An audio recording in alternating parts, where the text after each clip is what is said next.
28 April থেকে 4 মে অবধি দেশের কোথাও লোডশেডিং করতে হয়নি।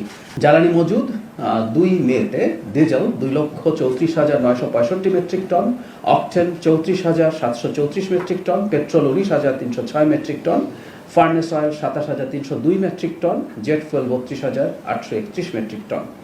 যথেষ্ট পরিমাণ জ্বালানি মজুদ আছে। আমরা এই কথাটা সবসময় বলার চেষ্টা করেছি। আমি আবার একটু বলি, ওই সংকটের সময়টাতে আসলে চাহিদা 4-5 গুণ বেড়ে গিয়েছিল, কারণ মানুষ আতঙ্কে তেল সংরক্ষণ করতে চাইছিলেন। আমি ব্যবসার ব্যাপারটা সরিয়ে রেখেও বলছি। বিদ্যুৎ বিভাগ কোথাও কোথাও বিদ্যুৎ যায়, আপনারা নিশ্চয়ই জানেন। এই লোডশেডিং করতে না হলেও মানে বিদ্যুতের বিভ্রাট কিন্তু দুটো কারণে হয়। একটা হচ্ছে আমি যথেষ্ট উৎপাদন করতে পারিনি, এই সংকট থাকে। আর কখনো কখনো যেটা আমাদের সঞ্চালন সম্পর্কে সংকট হয়। আপনারা জানেন যে সঞ্চালন লাইনে সমস্যা হয়েছে, সেখানে কোনো ত্রুটির কারণে কোথাও কোথাও বিদ্যুতের সংকট হয়েছে, কখনো কখনো কোনো বিদ্যুৎ কেন্দ্র সংকটে পড়েছে।